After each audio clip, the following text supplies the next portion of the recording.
until you make profit intentional, you'll never get the results that you want. And we literally use physics, physical movement of money to create profit. And you receive a dollar, you put part of that dollar into a profit bank account, you don't touch it, you literally have physically created profit. Welcome back to Center Stage Podcast. My name is Danny Decker. Have a really great guest for you this week.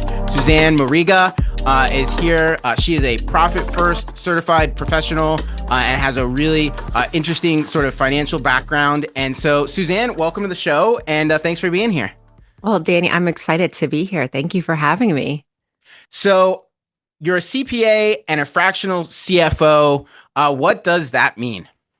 So it means that I've done a lot of taxes in my lifetime, but I work with a lot of 7, 8 figure entrepreneurs, and I help them really implement profit first. So I help them create intentional profitability. I walk the floors, I meet their people, I have counted inventory with them, which I know is not a lawyer thing, but I have really done a lot to make them profitable and getting their operations streamlined.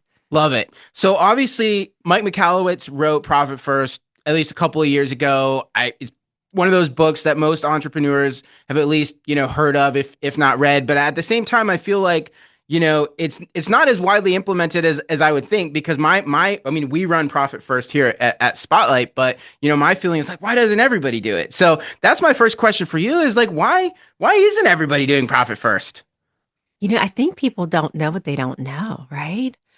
I didn't go to school learning profit first. I grew up actually working for an accounting firm. My dad owned an accounting firm for many, many years. And it wasn't until I started my own firm and I was like, the stuff that I learned in school, this revenue minus expenses, what's left over really is random and you hope it's positive at the end of the year. And what I learned through Profit First, and I was one of the early founding members of Profit First. Like literally, I would walk into the room and there was like 20 people there. And what I learned was until you make profit intentional, you'll never get the results that you want. And I like Profit First because it creates that intentional profitability. Like we literally use physics, physical movement of money to create profit. And you receive a dollar, you put part of that dollar into a profit bank account, you don't touch it, you literally have physically created profit. One of the things I love sort of about the concept, and I love the way you explain that too, is, I think things have a way of expanding to fit whatever container they're in, right? Like if a task is going to take, if you tell an employee, hey, you've got 30 minutes to get this done, it's magically going to take about 30 minutes. If you said, hey, it's going to take, you need to get it done in 20 minutes, more often than not, we find a way to get it done in 20 minutes. And I feel like the same is sort of true with financials, right? It's like if you're telling me that, I have 100% of my revenue to play with, I'm probably going to use it all up. But if you tell me, nope, we're taking 15%, 20%, 30% off the top, and it's not the business owners to play with, it's just sitting in a profit account, well, magically you manage to do everything you need to do, like within that constraint. Am I thinking about that in the right way? You got it exactly right, Danny. It's something called it's Parkinson's law, right? The more you give us, the more we're going to use of it because we humans we're efficient. It's just the way we are. I like to think about it this way. If you and I go, okay, Suzanne, we're good friends. Don't tell anybody we went here, but we're going to go to Golden Corral. Danny, you and I are both going to leave this place completely not proud of ourselves. Like we're going to barely be lifting our leg to get into the car. We're going to be swearing we're never going to go back there again. But let's say next week we go to order dinner and they've got these little 5-inch plates and, you can have a little bit of cheese, a little bit of meat, and there's social pressure. So there's no way we're going to fill up this plate, right? And look like the bad guys at this event.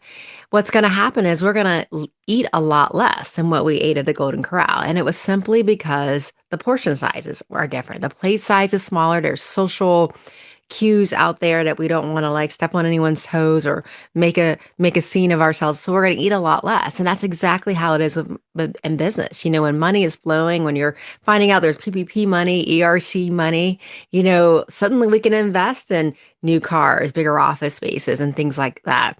But in a famine situation where we don't quite know what's going to happen next month or next year, and we're wondering what's going to happen in the economy, we're going to make more conservative decisions. And so that's what happens in normal banking. Normally what the way businesses are set up is all our money goes into one bank account and we spend out of that same bank account. And so on a day that we just got paid, suddenly we can afford to buy that new desk, that new computer system that we've been eyeing, that new iPhone that just came on the market, right? But in Profit First, we're going to create that illusion of scarcity. And we're going to do it through different bank accounts. I talked about earlier, there was a profit bank account that we're funding a fixed percentage of our collections to. We also have an owner's pay bank account. And a lot of times, owners, when I meet a new business owner to go, my goal is to make six figures. And they make six figures. And the next year they make that same amount. And next year they make that same amount as the owner's pay. It never goes up. It never correlates to the increase in revenue that they're experiencing. But in Profit First, because we allocate a percentage to owners pay as our revenue goes up, our owners are also rewarded for that production, for that increase in revenue. We're rewarded based upon our performance now. And we also fund our tax account because our profit's gone up, our owner's pay has gone up, our tax has probably gone up too. No matter how great your accountant is, your tax has probably gone up. And so we're going to be reserving about 15% in that tax bank account. And so after we funded our profit account, our owner's pay, and our tax account, that whatever's left is going to go into our operating expense account, which I like to call our OPEX account. And so what's happened is we've created this illusion of scarcity where, when once before we had all this money to spend in one bank account, now we've got less to spend. And naturally, our minds are going to adjust to that lower budget and we're going to make different decisions. Like, can I afford to upgrade into that new office space? Can I afford to bring on that brand new assistant? And we're going to make different decisions because now we're working with less. We've created an illusion of scarcity. We've Yeah. created that order of event. Yeah. Yeah. That makes so much sense, Suzanne. So, okay. So for the law firm owner out there who's listening to this and it sounds good and it makes sense, what's a realistic, but they're not running this yet, right? They're not operating with profit first. What's a realistic like expectation of like how difficult, how time consuming is it to transition into managing your business this way? So the technology out there now is unbelievable. A lot of times I would talk to business owners, you could feel their hands shaking across the phone or the Zoom screen when it came to making those transfers. They're like, what if I don't have enough money for payroll? And first of all, the software out there now, it actually automates those transfers. And the great thing is it's free. You can actually get a free bank account from Relay Bank, which is a profit first endorsed bank. And it would actually do the transfers for you. And Danny, what I can do is I can leave you the link so that you can share that with your audience so that they can get free bank accounts from Relay Bank.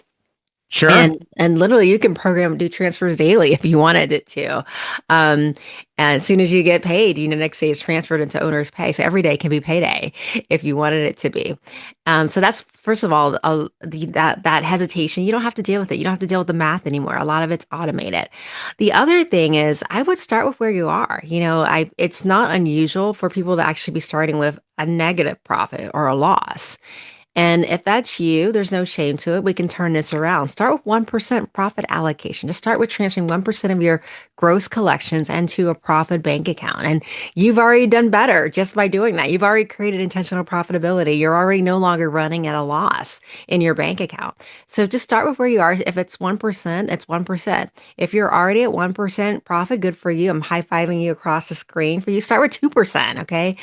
And then just every quarter, just keep increasing it from there. Look at your P&L. What do I really not need? If you don't have a P&L yet, look at your bank statement. Look at those credit card statements. What can I cut? What's coming up for auto renewal that I haven't touched? That was a great idea back then, but I haven't used that software, and make those decisions to cut it. And now you're able to increase your percentages. Love that. That makes so much sense. So okay, so transitioning just a little bit. I know, spent some time on your website and I know part of what you do is tax strategy and that's always a fun topic for us business owners. So, what are some of the because I know you work with high net worth entrepreneurs and a lot of people when they think tax strategy, they think about, this is something, the billionaires of the world are thinking about. But what are some things that, small business owners, law firm owners can think about from a tax strategy perspective to, maybe find their own strategies to save some money. I love that question. And when I think about tax, I think about, first of all, what are your personal goals?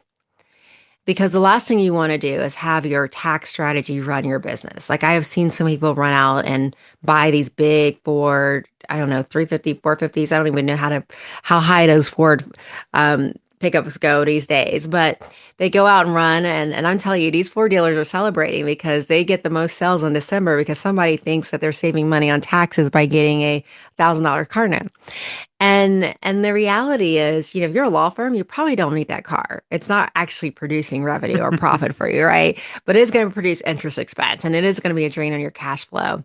So instead, what I think about is how do I decrease my taxes without actually incurring a real expense? Okay. And I'm not talking about fraud here, guys. I'm talking about strategically, based upon your goals, how can I do this? And one of the things that I think about is, first of all, if you're a mom and pop law firm, there's no excuse for you not to do this. Maximize that 401k plan. You can put, if you're over 50, almost 31,500. If you got a spouse working for you, double that amount, right? And you're already saving, almost 30% of what you put away. And you're not spending money. You're just literally passing money from your right hand to your left hand, putting it in your retirement account. If you need the money that bad, you can write a loan provision under that 401k account.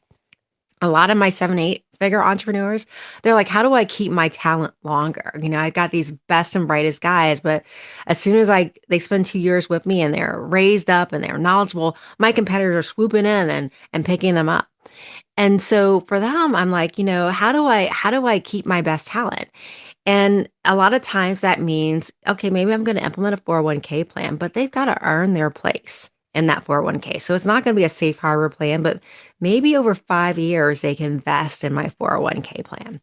So if you leave me after 2 years for the shining lights of a competitor, guess what? You just forfeited any of your profit share. You just forfeited your part of your match because you didn't stay long enough. And so again, it's about being creative about, okay, what are my goals in my business versus tax strategy. Another thing that I think about too is, I mentioned earlier, my dad was a CPA and was a CPA for like, oh goodness, almost 50 years of his life. And he hired me when I was 14. And I was thinking, okay, this is dad babysitting. I'd rather go run up this down the street with my friends and hang out at my friend's house. But, dad wants me to answer phones for him and do some mock tax returns. And I didn't realize this until I got my FAFSA form that I was a write-off on this tax return. I literally was a write-off. And he was getting free babysitting. I was getting good experience. And this man was saving a fortune because he was hiring his daughter and the guy had 5 kids. Okay. And all the kids eventually to work for his business. And again, it's not just passing down wealth because you're passing down knowledge, but you're also saving tax monies.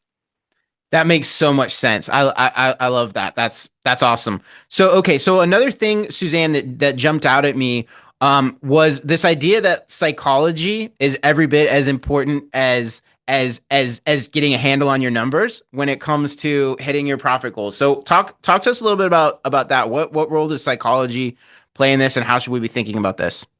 And that's why I love Profit First because Profit First is completely grounded based upon psychology, right? We talked about the Parkinson's law with what's available we spend.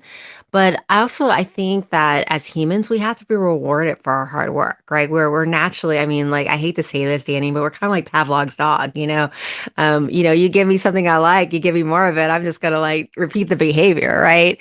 And so it's a matter of really making sure that you celebrate. And what it looks like in Profit First is at the end of each quarter, we take something called a profit distribution. And what that looks like is just like a stock dividend that you get. You take half of that profit that's accumulating in your profit account. Half of it goes towards retained earnings because we want to build healthy businesses. We don't want to be relying on debt, and we do that by building retained earnings over time. But that other half, if you don't have debt, right? If you do have debt, it would normally go towards a debt snowball. But if you don't have debt, celebrate with it. Go out, take your wife out to dinner, right? Buy something that you've been eyeing for a long time.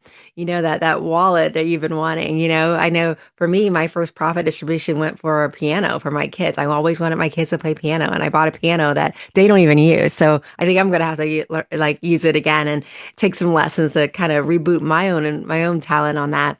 But reward yourself, and that's how we keep going, right? Because we want more profit when we go, oh, I can get more things that I like. Love that. Love that. Okay. So again, most of our audience, small law firm owners, working to grow, of course. At what point in a growth journey does it make sense to start thinking about a fractional CFO? I know that's sort of one of the services you provide. I'm always curious to hear, like, is that something that every business owner needs to have from day one, or is there sort of a certain revenue threshold? Like, when does it make sense to start thinking about a fractional CFO?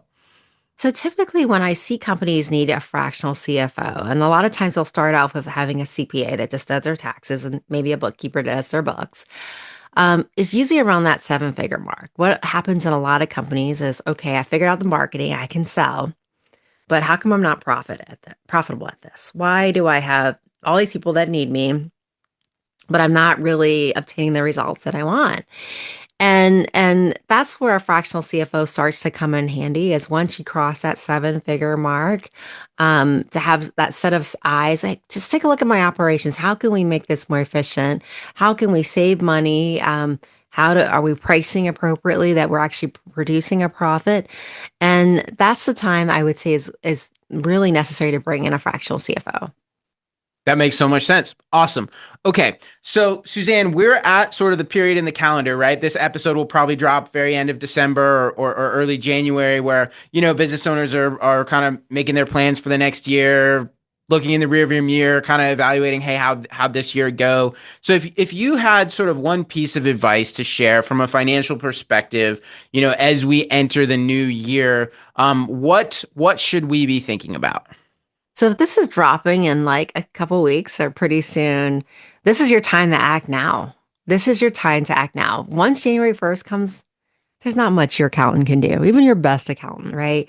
So I would say schedule that time. I know your CPA is going to be running when that phone rings, but schedule that time. Hey, I just need an hour of your time. These are my financial statements. What can we do right now to cut the taxes? What do you estimate my taxes are going to be? And what can we do right now to minimize that? All right, that's great advice, and we'll have to try to push this episode, make sure we get it published sooner rather than later. So there's still a few weeks left in the year for folks to get a hold of their CPAs. That's great advice, Suzanne. Thank you so much for joining us. This was really helpful. For folks that are listening and want to connect with you, learn more about you, learn from you. What is the best way to do that? A lot of times people ask me, like, where do I start with Profit First? Like what does a healthy company even look like? And I actually give out a free gift. And if you go to profitmap.co, PROFITMAP.co, not com, profitmap.co, you can actually download a free map of what it looks like for a healthy company. And it's based upon where you are today, what's your revenue, and what your percentages should be allocated to the different buckets based upon your size. Love it. That makes so much sense. So profitmap.co, we'll be sure we include that in the show notes. LinkedIn, Facebook, anywhere you're particularly active and people should look for you. I am active on all the social platforms, so you'll find me on LinkedIn is probably the best place, but wherever you hang out. Wonderful. Suzanne, thank you so much for joining us, and have a great rest of your week. Thank you, Danny.